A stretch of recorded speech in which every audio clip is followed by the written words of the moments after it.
Bismillahirrahmanirrahim.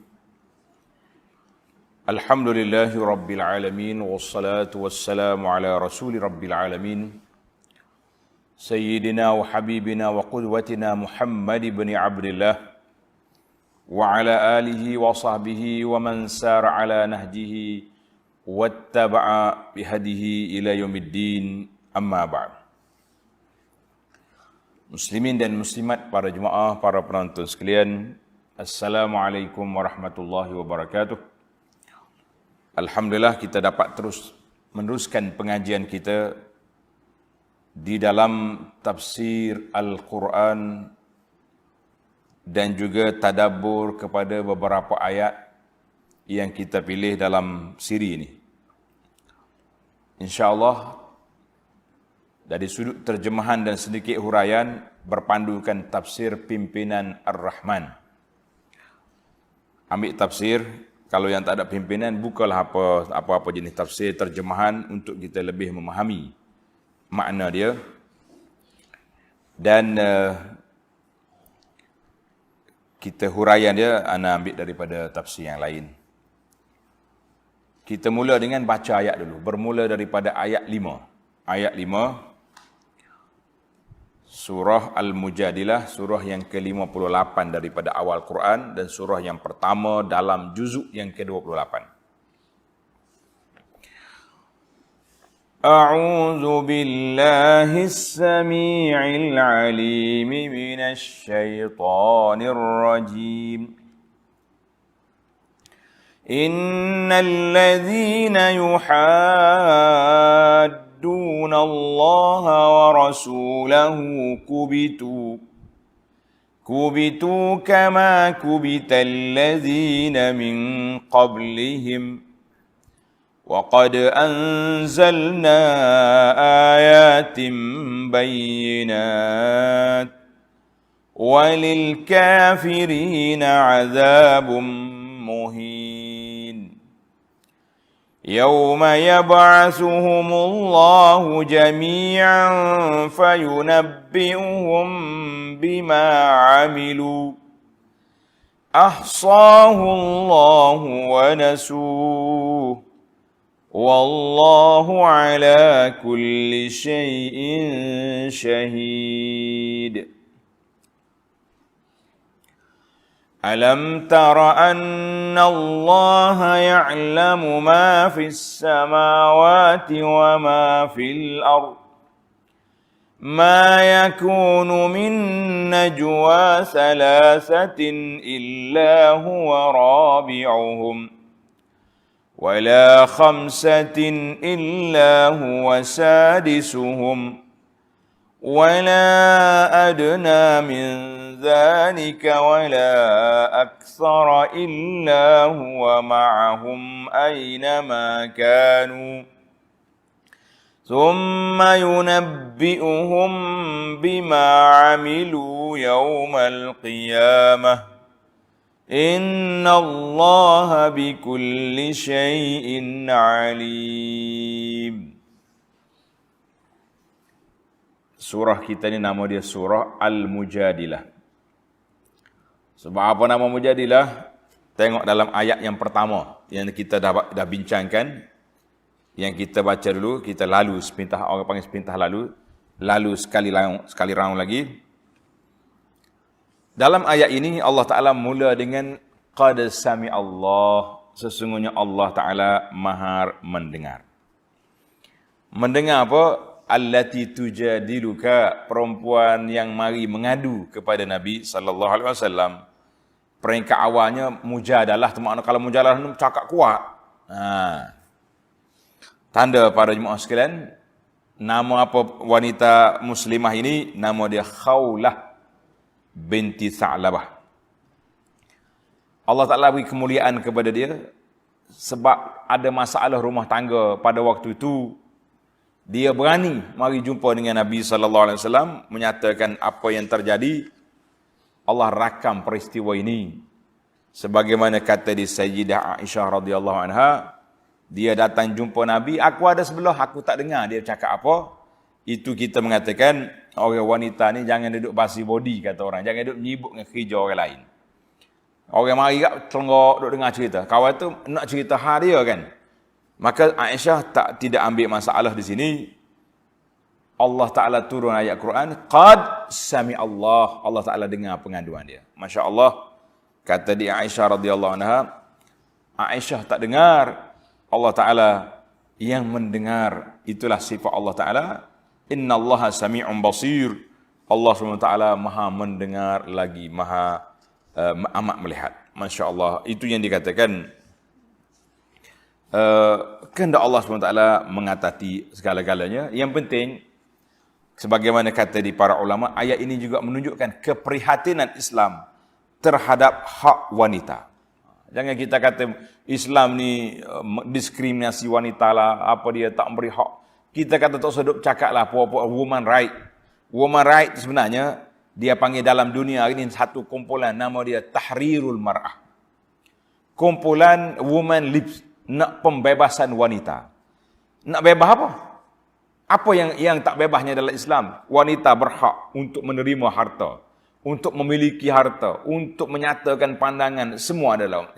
Sebenarnya gerakan woman lip, gerakan pembebasan wanita itu nak bebas wanita tu dari belenggu, apa dia belenggu? Daripada ikatan agama. Itu yang betulnya.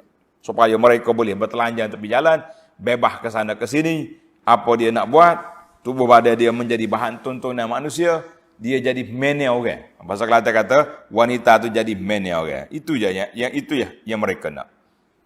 Kemudian dalam pengaduan itu, salah satu riwayat dianya, iaitulah wanita ini, Khawlah ni bimbang, kalau dia dicerai, dengan perkataan yang dikata ini, zihar ini menyebabkan perceraian, dia bimbang kepada anak dia yang kecil-kecil. Dia mari mengadu, suami dia buat tak baik pada dia, backing, tak tahu kalu. Tetapi, dia bimbang juga dicerai. Maknanya wanita ni menuntut hak dia dan tidak mahu berpisah. Hak anak-anak dia macam mana kalau sudah berpisah nanti. Ini kita kata kena fikir panjang. Setengah orang ni kalau dia tak setuju hangi, suruh cerai je. Oh cerai. Cari lain. Dia gamak senang. Anak-anak yang berseria ni nak pergi tak mana? Masya Allah, tabarakallah. Kadang-kadang keluarga ni dia ada masalah sikit. Suami isteri dua tu boleh bertoleransi je. Tak masalah mereka senyap-senyap. Tapi orang luar ni, adik-beradiknya, keluarganya, hak ni duduk tekan. Mu kalau tak cerai lagi, oi, senang-senang kan nak cari suami lain.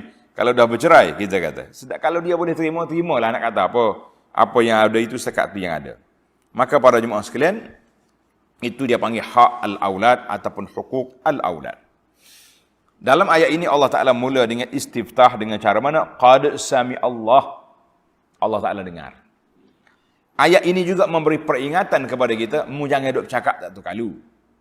Saya tambah dalam kurangnya, kamu jangan duk tulis benda-benda. Allah Ta'ala tahu. Allah Ta'ala bersifat dengan sami'un basir. Allah Ta'ala mendengar, Allah Ta'ala melihat. Bermakna ayat ini dipanggil ayatul muraqabah. Nak didik kita supaya sentiasa ingat kita duduk di bawah pengawasan, duduk di bawah kawalan Allah Azza wa Jalla. Bukan boleh buat sewena-wenanya, aku boleh tulis apa aku nak, aku boleh kata apa aku nak kata. La. Saya buat satu poster, tajuk dia, Malaikat Beluh Pencin. Inilah di antara poster ini, poster motivasi. Kita ingat bahawa semua perbuatan kita duduk di bawah pemerhatian muraqabah, di bawah kawalan Allah Azza wa Jalla dan malaikat yang sentiasa mencatat apa yang kita buat. Maka para jemaah sekalian, tengok dalam ayat yang kedua, Allah kata alladzina yuzahiruna minkum min nisaihim. Jadi ayat ini cerita khas kepada Khawlah dengan suami dia, kan?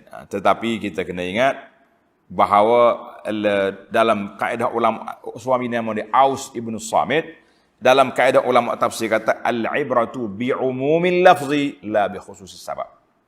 Yang diambil kira dalam Quran ni umum lafaz, bukannya sebab khas. Ayat Quran itu ke Khawlah dengan apa Ibn Samit. Patut bukan aku. La, ayat itu umum, hukum itu jami' linnasi jami'an. Orang Arab jahiliah dulu, bila dia zihar, dia menganggap ini sebagai satu perceraian. Perceraian tolak baim. Mana haram selama-lamanya, maka Islam memberi jalan buka lorong penyelesaian. Sebab apa? Sebab perkata-katamu tu batil. Macam mana kamu samakan haram belaka binimu dengan mak kamu? Ini perbuatan yang tidak baik. Patut ibu tu dimuliakan. Bukan dibuat bandingan seperti ini. Buat balas dengan bini, kita kata ke mak kita. Kita kata, lah, ini perbuatan yang tidak baik. Hormatilah ibu kita. Ada seorang di zaman sahabat dulu, nama dia Salamah bin Sakhar al-Bayadi radhiyallahu anhu. Dia ni orang panggil suka nak kawan nafsu. Bila masuk Ramadan, dia ziharkan isteri dia. Supaya dia tak sentuh kawan tu. Takut terjebak, terperangkap. Rupanya dua tu, sama ada terjebak dengan melakukan persetubuhan di tengah hari ataupun tak. Jawabnya dua-duanya 2 bulan puasa berturut-turut. Masya Allah, tabarakallah. Maka bila dia tak tahan sabar, terjebak juga. Jadi 2 kali salah. Satu kesalahan melakukan jima, satu lagi kesalahan zihar. Kita kata 2 masalah yang berlaku. Maka Allah SWT turunkan ayat Quran ini supaya, dan dalam ayat yang seterusnya Allah Ta'ala sebut dalam ayat yang ketiga supaya membebaskan hamba. Fatahriru raqabah. Bebaskan hamba. Dalam Islam ini dia panggil tasyawuf. Suka banyak pintu-pintu pembebasan hamba. Sebab asal manusia bebas. Cuma kerana dia syirik, dia tak mau ikut peraturan Islam, dia jadi hamba. Namun begitu, lubang. Lorong nak jadi hamba satu je, tawanan perang. Tapi pintu pembebasan sangat luas. Tengok. Salah ini, kafaratuhu itqu raqabah. Denda dia, merdeka. Denda dia, merdeka. Maknanya pintu kemerdekaan tu banyak. Dan Nabi SAW sendiri galakkan supaya orang ni yang ada harta, bebaskan hamba. Mana pintu pembebasan tu banyak. Pintu puncanya satu, sebagaimana kata bila berlakunya bahaya nyamuk ni, denggi ke malaria, orang kata mu jangan sibuk duk pukul, duk bunuh nyamuk. Kita kena sibuk dengan bersihkan takungan air tu. Sama juga bila kita hari ni duk sibuk dengan hamba, yang diarahkan oleh Islam supaya membebaskan hamba tu, bebaskan hamba daripada riq al-ubudiyah. Cuma dalam ayat ini disebut tentang adakah syarat hamba yang nak bebaskan mesti orang beriman mukminatun ataupun tidak? Jawab dianya jumhur ulama. Majoriti ulama mengatakan denda kafarah sama ada jima siang Ramadan ataupun kafarah az-zihar mestilah raqabatun mukminatun, seorang hamba yang beriman. Mazhab Abu Hanifah kata tak syarat. Kita bincanglah kan, yang pentingnya. Kemudian syarat dia lagi mesti merdeka, mesti puasa sebelum sentuh semula isteri. Dalam ayat Quran kata min qabli ayyatamassa, sebelum kamu sentuh isteri kamu. Ini bahasa Al-Quran sesuai dibaca di hadapan kanak-kanak, sesuai dibaca di hadapan orang tua, sesuai dibaca dalam solat, seluar di solat tidak malu. Sebab Allah Ta'ala sebut perkataan yatamassa, sebelum kamu bersentuhan. Dia tak kata berjimaan. Apa dia ni? Bahasa apa tengah duduk semaya? Sebelum kamu berjima, berhenti sekejap. Sambung apa? Berat. Main jimak dalam semaya gini. Maka dia kata yatamassa, kan? Dalam surah Ar-Rahman, ketika Allah Ta'ala cerita kedudukan ahli syurga, lam yatmithunna insum qabl, belum disentuh oleh jin dengan manusia. Maknanya anak dara. Itu di bahasa. Dalam surah Al-Baqarah 222, fa idza tatahharna fa'tuhunna. Allah kata apabila wanita isteri kamu sudah bersih, suci daripada haid, dia sudah mandi, fa'tuhunna min haitsu, gilah kamu ke ladang kamu di mana pintu kamu nak masuk yang dibenarkan. Ini bahasa Al-Quran, mana bahasa yang begitu aman, siapa dia dengar pun boleh, dalam majlis mana pun sesuai kita baca. Maka para jemaah sekalian, belajar tahzibul alfaz.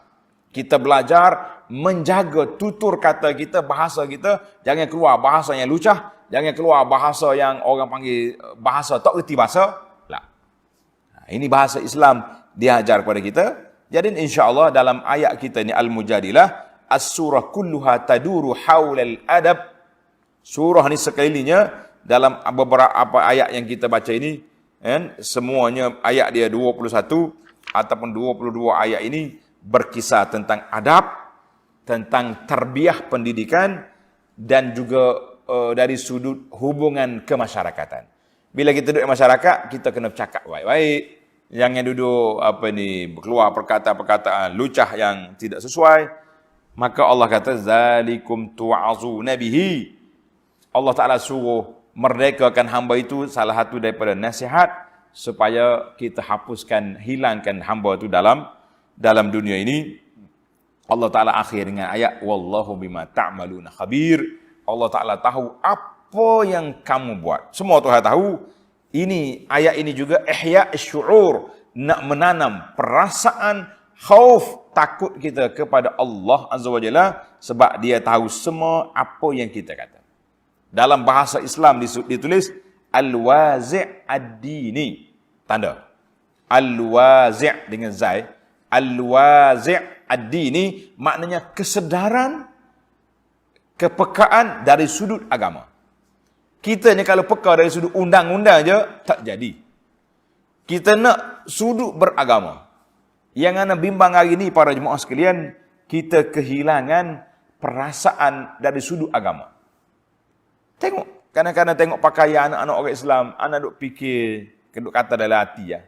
Ya Allah, ya Tuhanku, berilah hidayah kepada kaumku, kepada umat Islam. Ini kepakaian anak orang Islam dengan seluar legging ketatnya, dengan baju tak cukup saiznya, dengan kepala tak bertudurnya.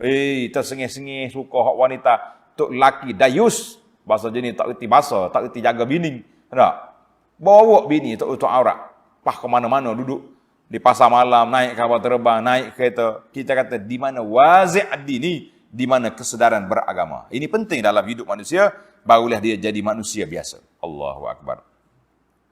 Maknanya kita ni bukan setakat kesedaran agama ni bukan setakat jaga solat, jaga puasa, tapi jaga penampilan diri yang disyariatkan Allah Taala ini juga termasuk dalam wazi' ad-dini. Kemudian ayat yang terakhir yang kita baca baru ni ada dua lagi kafar. Tak ada hamba, faman lam yajid fasiyamu syahraini, mungkin puasa 2 bulan mutatabi'aini yang berturut-turut. Berturut-turut ni parok ni. Mana kita puasa 50 hari, tiba-tiba terbatas 1 hari. Sambung balik, kosong balik, 1 semula. Bukan main senang. Kemudian tak mampu juga. Faman lam yastati' fa it'amu sittina miskinan, pergi beri makan 60 orang miskin. Dalam ayat yang pertama Tuhan kata min qabli an yatamassa. Puasa 2 bulan sebelum sentuh isteri. Maknanya 2 bulan lagi baru boleh bersama dengan isteri. Berat dah. Jadi ulama kata dalam ayat lepas pada beri makan tak sebut. Sudah. Tak sebut sebelum sentuh isteri. Wal aqrab, mana pendapat yang jelasnya sama seperti 2 hukum yang lepas. Takkanlah bagi makan hari ni boleh selesai, kan? Bagi jimat dulu baru makan lah.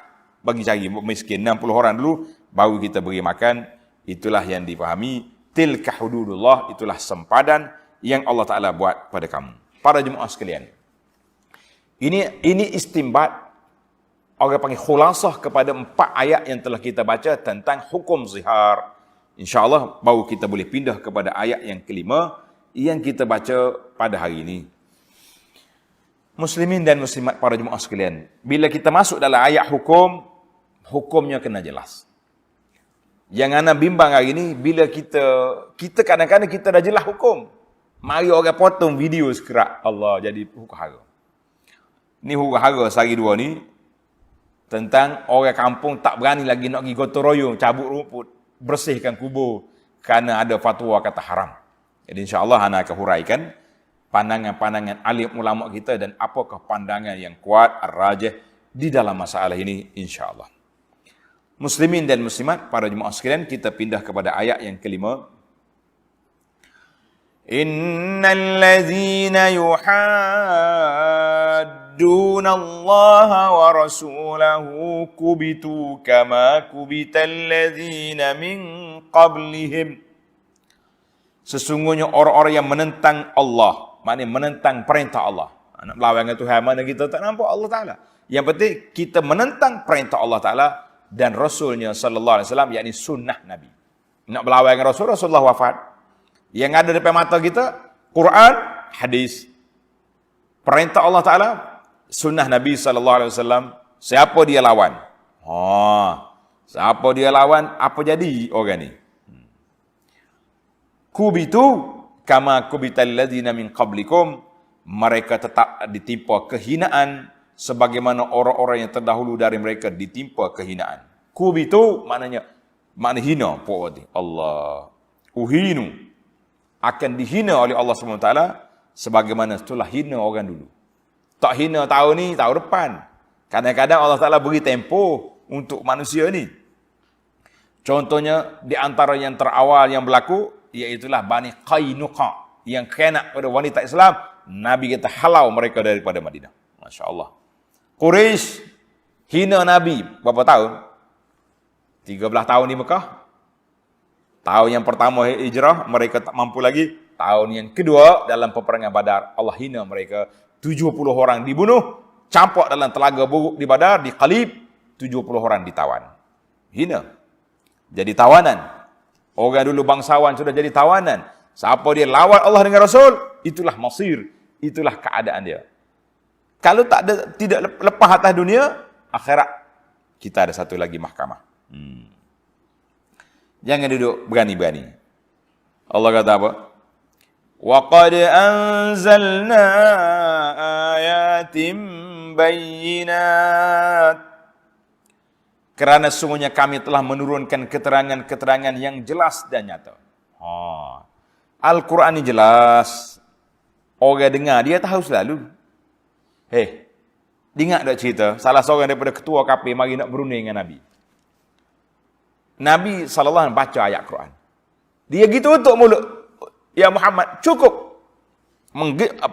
Dia panggil apa ni? Senyap bulu roma. Kelantan kata senyap bulu roma ni, maknanya menggigil dia. Takutnya dia dengar Al-Quran itu sendiri. Tapi apa boleh buat? Tak ada hidayah, tak masuk Islam. Kalau tidak, patut dah cukup. Masya Allah, tabarakallah. Walil kafirina azabum muhid. Dan bagi orang-orang kafir disediakan azab seksa yang menghinakan. Allahu Akbar. Ayat yang ke-6. Yauma yab'atsuhumullahu jami'an fayunabbi'uhum bima 'amilu. Semasa mereka sekaliannya dibangkitkan hidup semula oleh Allah pada hari kiamat. Untuk rekod para pelajar, para penonton, cerita tentang hari kiamat ni, tuan-tuan boleh mula dengan juzuk yang ke-30 dalam siri kuliah tafsir kita. Juzuk yang 30, An-Naba'ul Azim, semuanya cerita tentang hari kiamat. Sampai ke akhir surah, tuan-tuan boleh tengok balik dalam rekod kita, Alhamdulillah. Allah kata apa? Bila dibangkit semula pada hari kiamat, fayunabbi'uhum bima 'amilu, lalu diterangkan kepada mereka akan segala apa yang telah mereka kerjakan.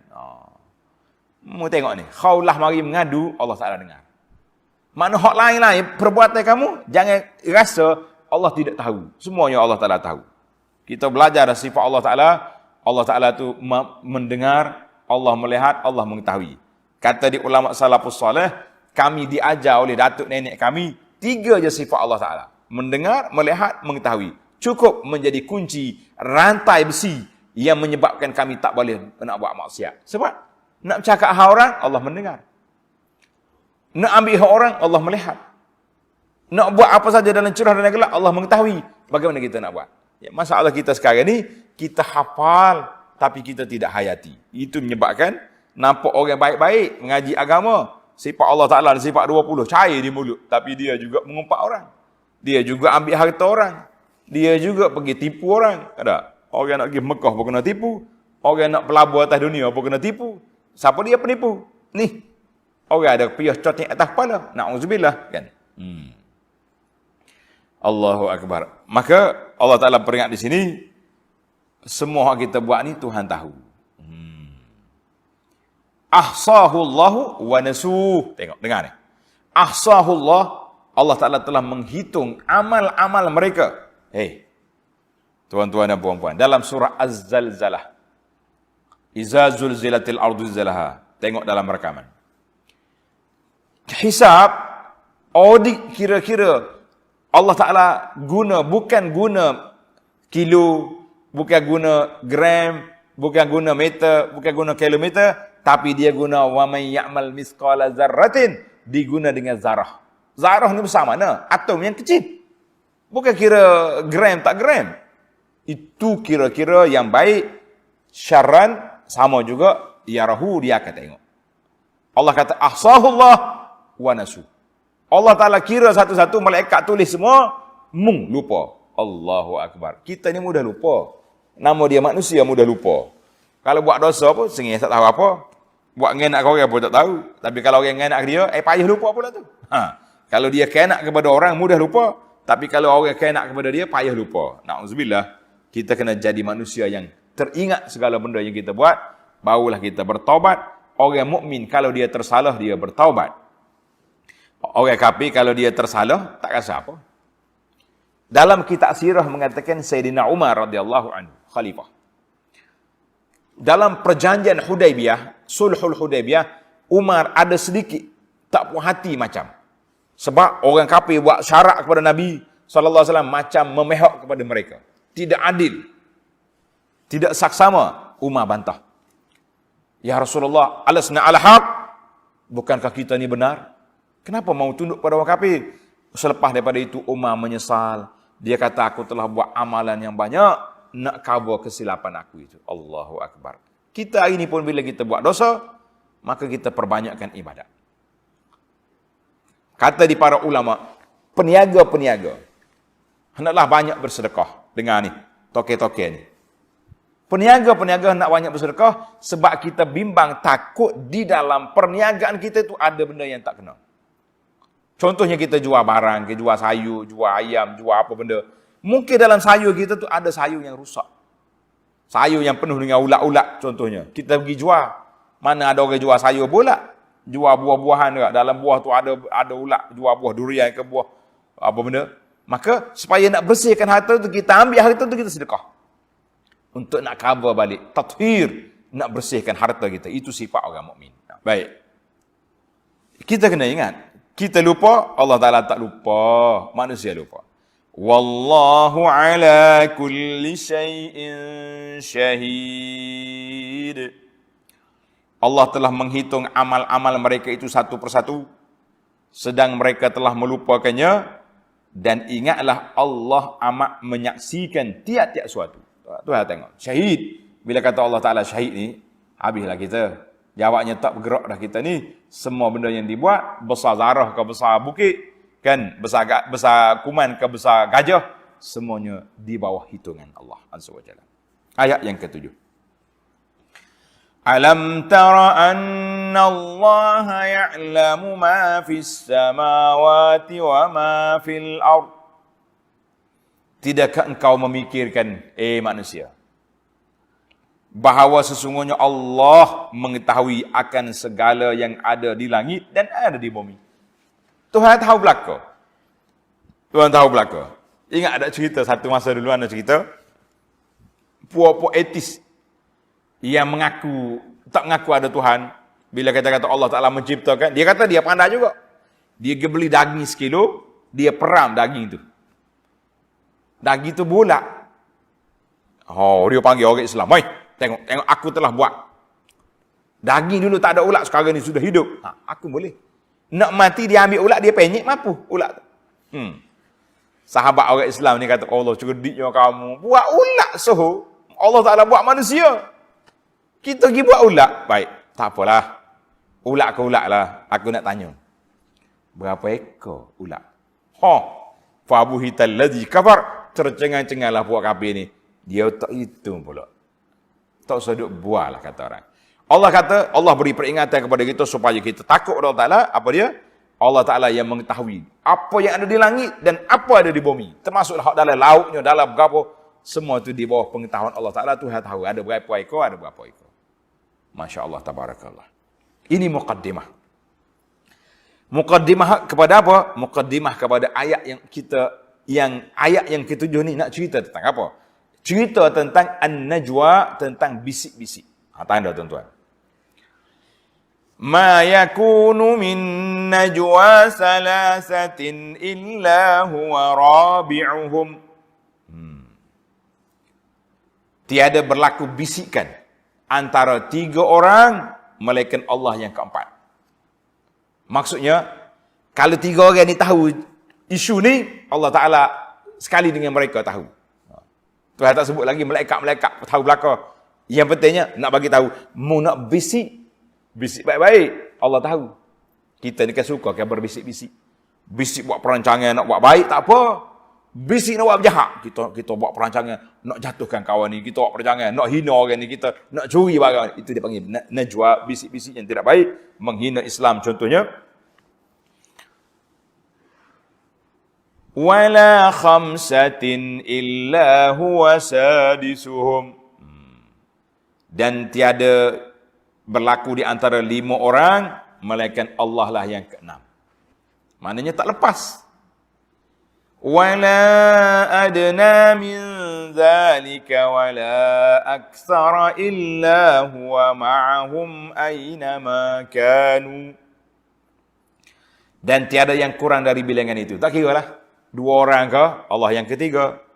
Kan? Seorang orang tak bisik seorang. Orang khayal nama dia seorang. Dia kata, Ustaz kalau seorang bisik juga. Lah, itu khayal nama dia. Dah. Gua nak sengih seorang? Khayal. Bisik ni 2 orang. Nah, itu mana berbisik. Tapi kita kena ingat. Kurang daripada itu, atau ramai lagi, tak kira lah. Tadi Tuhan sebut sekat 6. Kita kata 8, 9, 10. Melainkan ia bersama mereka di mana saja mereka berada. Tengok nota di bawah. Yakni sedia mengetahui akan hal keadaan mereka yang nyata dan yang tersembunyi. Jadi kita tak boleh. Sepatutnya kalau kita ayat ini duduk dalam hati kita, berbekas dalam hati, kita tidak akan buat perkara-perkara mungkar dan maksiat. Allahu akbar. Di mana saja mereka berada. Thumma yunabbi'uhum bima 'amilu yaumal qiyamah. Kemudian Allah akan memberitahu kepada mereka pada hari kiamat akan apa yang mereka kerjakan. Hak kita duk busy, hak kita duk buat benda tak baik, Allah Ta'ala dedahkan balik akhirat. Innallaha bikulli syai'in alim. Sesungguhnya Allah amat mengetahui akan tiap-tiap sesuatu. Jadi biasanya ujung ayat, ekor ayat ni, dia akan tutup sifat Allah Ta'ala ataupun apa saja janji mengikut apa konten ayat itu. Ayat ni Tuhan kata, aku tahu belaka. Milik aku dari langit dan bumi, maka Allah Ta'ala semua benda tahu. Sifat dia yang alim, Allah Ta'ala dengan ilmu yang Allah Ta'ala maha mengetahui. Masya Allah, tabarakallah. Ayat Quran ini nak ajar kepada kita tentang bahayanya kumpulan-kumpulan yang berbisik. Apa makna berbisik? Yang buat perancangan sulit, perancangan jahat untuk menghina Islam, untuk lawan Islam, ataupun untuk nak khianat kepada orang lain. Tak usah kira lah. Dalam bahasa sekarang ini dipanggil konspirasi. Nak buat konspirasi ni, Masya Allah. Kan? Nak buat konspirasi, ini dia panggil manusia yang bermasalah. Kemudian Allah larang apa dia tadi? Najwa. Larang daripada berbisik-bisik. Tengok ni. Bila dilarang, ayat yang ke-8. Alam tara ilal ladzina nuhu 'anil najwa thumma ya'uduna lima nuhu 'an. Tidakkah engkau memerhatikan wahai Muhammad sallallahu alaihi wasallam akan orang-orang Yahudi yang telah dilarang daripada perbuatan berbisik-bisik. Nabi kita larang dia duk bisik. Tapi pok Yahudi ni mana nyeriti bahasa pok dia, kan? Mana dia tahu? Dia bisik juga. Lepas larang, buat juga. Mula-mula Yahudi, kemudian suku satu. Bila Nabi kita berada di Madinah, ada Yahudi, timbul lagi satu kelompok manusia yang ketiga, nama dia munafikin. Hak ni pun suka bisik juga. Mana dalam negara Islam ni, kalau ada geng-geng duk bisik tu sama ada, ini pengikut Yahudi, ataupun pengikut, siapa? Munafik, yang nak menghina Islam. Kita hari ni tak bisik dah. Kejap-kejap keluar dengan rambut jerbah, kuku macam kucing. Kuku panjang, duk hina Islam dalam Facebook ke, dalam Twitter ke, dalam apa. Kita kata ini permainan-permainan. ulang tayang peristiwa yang telah berlaku di zaman dulu. Masya Allah. Bila dilarang, mereka ulang balik, bisik juga. Wa yatanajawna bil ismi wal udwani wa ma'siyatir rasul. Kemudian mereka berbalik melakukan perbuatan yang telah dilarang itu, serta mereka berbisik-bisik berkenaan dengan melakukan dosa dan pencerobohan, serta kederhakaan kepada Rasul sallallahu alaihi wasallam. Kata di para ulama, kita ni dilarang berbisik bila kalau kita ada 3 orang. Tanda adalah hadis ni. Hadis ni dalam Bukhari dan Muslim daripada Ibnu Mas'ud dan Ibnu Umar radhiyallahu anhuma, kata Nabi sallallahu alaihi wasallam, "Idza kuntum salasa." Bila kamu ada 3 orang, fala yatanajasnan duna sahibahuma. Jangan bisik 2 orang. Kita duduk 3 orang, tiba-tiba 2 orang ni, hak seorang ni duduk perhati tengok, demo ni kata apa ni nak ngenak ke aku ke? Dia akan menimbulkan curiga, menimbulkan rasa duka cita dan menimbulkan macam-macam persepsi. Maka Nabi kita larang. Fa inna zalika yuhzinuhu. Perbuatan itu menyebabkan dia jadi sedih, jadi duka cita. Jangan buat. Tak kira lah kalau kita ada 4 orang, duduk bisik 3 orang. 2 orang ni, seorang lagi ni senyap, tak tahu apa. Dia ni nak buat apa dengan aku kan? Jadi akan timbul macam-macam. Maka sama juga tanda. Contohnya kita duduk ramai-ramai. Kita 2 ni pandai bahasa Cina, bahasa Arab, bahasa orang putih. Nah, orang lain ni tak pandai bahasa. Kita duduk bisik. Guna bahasa yang tidak dipahami oleh masyarakat ramai, itu juga masuk dalam larangan an-najwa, larangan macam berbisik juga. Sebab kita guna bahasa yang tidak dipahami oleh orang. Jangan main. Kalau kita pandai bahasa, tapi depan orang tak sudah cakap. Takut orang tu rasa, dia ni kata kat aku ni. Dia guna bahasa dia. Ana tak suka kalau kita duduk ramai-ramai, duduk ngarap cakap, tiba-tiba kawan kita ni 2 orang ni cakap Melayu. Kita kata lah, boleh menimbulkan persepsi, perasaan tak baik orang kepada kita. Itu dia panggil, itu perbuatan yang tidak baik. Dalam ayat ini, tengok, ini dia panggil ilmu tadabbur.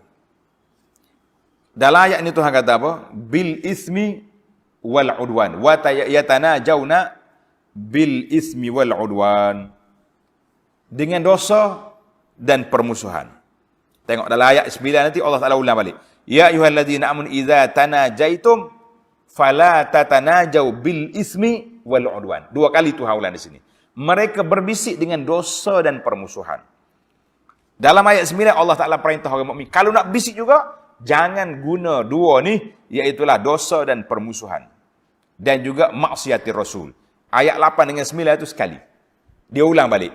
Nanti kita tengok, kita tadabbur 2 ayat ni baru lengkap, insya-Allah, supaya kita nampak. Baik. Wa idza ja'uka hayyuka bima lam yuhayyika bihi Allah. Allahu akbar. Dan lagi, apabila mereka datang kepada kamu. Ayat ini turun cerita kepada Yahudi. Bila dia mari kepada Nabi SAW, mereka memberi salam hormat kepadamu tidak dengan kata-kata salam hormat yang diberikan oleh Allah kepada kamu. Allah ajar kepada kita, bila nak beri hormat, kita kata Assalamualaikum. Assalamualaikum warahmatullah. Puak-puak Yahudi mari jumpa Nabi, dia kata Assalamualaikum ya Abul Qasim. Assam, tak ada lam. Assalamualaikum ya Abul Qasim. Assam tu makna al-halak, binasa ke atasmu. Ataupun al-maut, assam bermakna al-maut, matimu. Nabi tak dengar, Nabi jawab, Waalaikumsalam. Sahabat kata, Ya Rasulullah, kenapa jawab Waalaikumsalam? Mereka kata bahasa lain tu. Dia kata apa? Nabi tak dengar. Nabi, orang datang, terima je. Bila dibagi salam, Nabi jawab. Rupa-rupanya mereka tukar ayat. Kata sahabat Rasulullah, dia kata assam, mati ataupun binasa Tuan. Qala rudduhu alaih. Nabi kata, panggil Yahudi tu masuk. Faradu. Pergi jumpa Nabi. Apa mu? Faqala, Nabi tanya balik. Aqul ta assalamu alayka? Mu kata assalamu alayka? Qalu na'am, ya.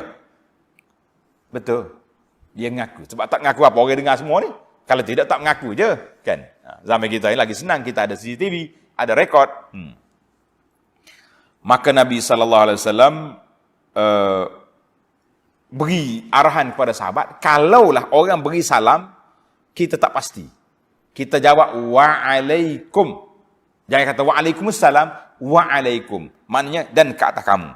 Contohnya orang ni kata kita assalamualaikum, celaka kamu, binasa kamu, kita jawab balik wa'alaikum sekali ngemu.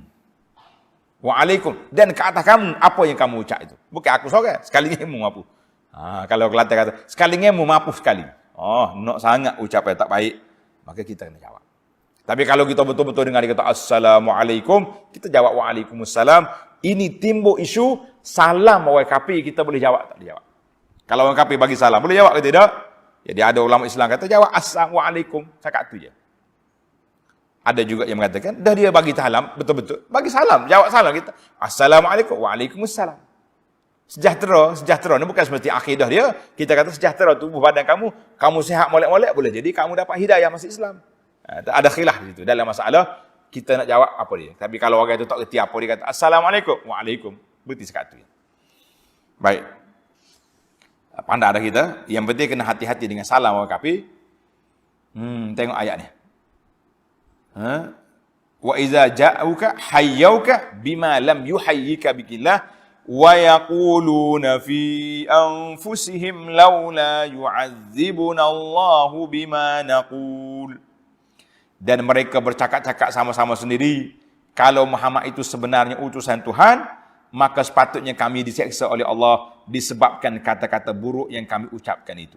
Dia buat apa? Kita duduk kata ke Muhammad ni, mulut kita tak heruk pun, mulut kita tak renyuk. Kata-kata renyuk itu mana heruk, maknanya tak orang panggil tak sakit pun. Tidak kata Muhammad kat cabut gigi 2 batang. Tak. Kata esok pula 5 batang cabut, ataupun mulut jadi tak ada apa-apa. Ini di antara hujah manusia sekarang. Aku duk menega ni 20 tahun dah, duk jual saham tak betul ni, duk jual benda-benda haram ni. Okey je, rezeki aku baik, boleh pergi umrah lagi. Sedap dia bahas. Dia ingat itu je hujah. Halal haram tu bukan hujah perbuatan kita. Allah kata apa? Hasbuhum jahannamu yaslaunaha fabi'sal masir. Kata-kata buruk. Kata-kata buruk dijawab kepada mereka, cukuplah untuk mereka seksaan neraka jahanam yang mereka akan dibakar dalamnya, maka itulah seburuk-buruk tempat kembali. Tuhan kata biarlah. Atas dunia ni berapa hari kat kamu nak hidup? Atas dunia ni berapa hari kat kamu nak senang? Kan? Di akhirat esok, jumpalah kita. Baik, kita pergi kepada ayat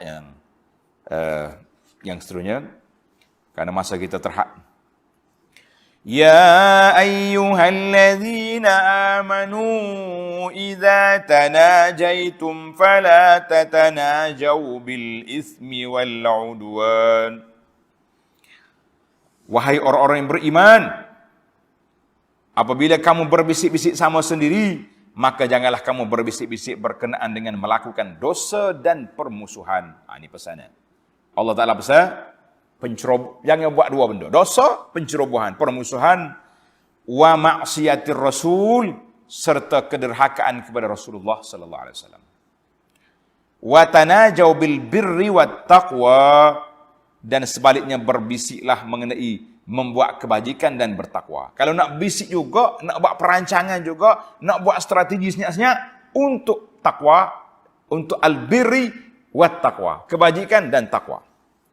Wattaqullaha alladzi ilaihi tuhsyarun, dan hendaklah kamu tetap bertakwa kepada Allah yang kepadanya kamu sekalian akan dihimpunkan pada hari kiamat untuk dihisab dan menerima balasan.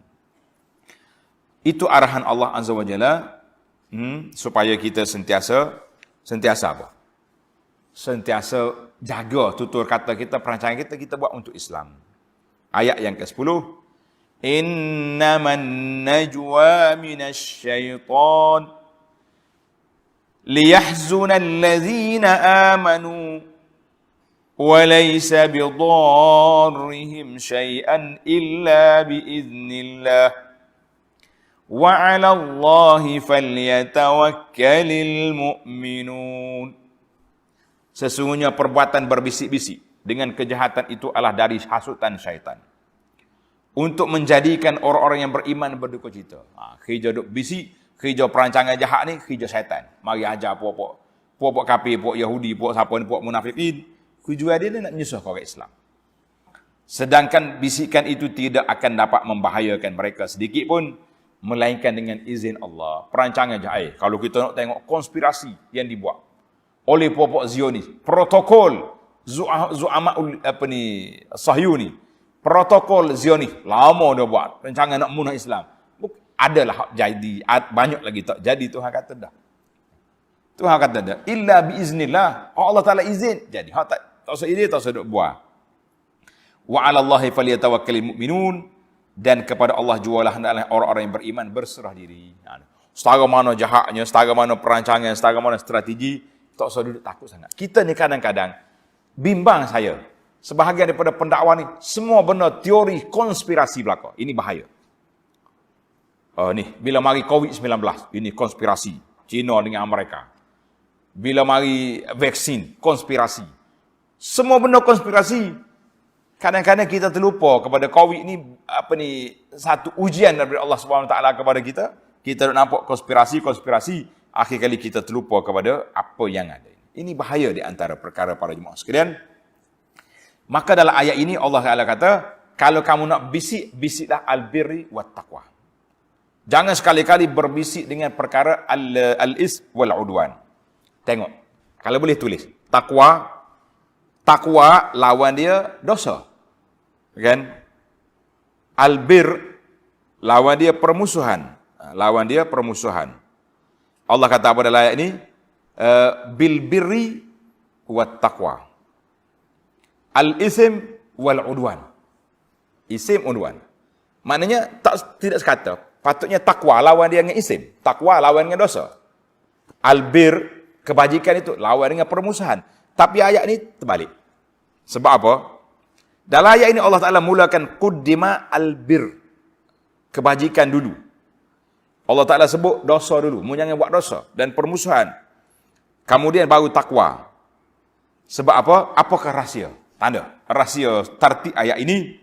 Wallahu alam. Menunjukkan bahawa amal kebajikan itu, amal kebajikan yang memberi manfaat kepada orang itu diutamakan. Diutamakan daripada perkara yang khas untuk diri kita. Maka Allah Ta'ala mula bil birri wat taqwa. Mu kena buat kebajikan dulu. Kebajikan ini boleh kita dan juga boleh pada orang lain. Dosa dan permusuhan. Dosa itu mana benda yang tak baik. Segala perancangan jahat nak ngenak orang, jangan. Permusuhan. Maka kata di para ulama tadabbur kata, amal kebajikan itu yang beri manfaat pada orang lain diutamakan daripada hak kita sendiri. Dalam kaedah kata, an-naf'ul muta'addi yuqaddamu 'ala an-naf'il lazim. Manfaat yang memberi, mengalir kepada orang lain lebih utama daripada kita buat manfaat untuk diri kita saja. Contohnya, orang ni dalam kampung kita ni ramai orang susah. Kita pergi bantu mereka. Lebih baik daripada kita duduk iktikaf di masjid kita ni, itu manfaat untuk diri kita saja. Zikir.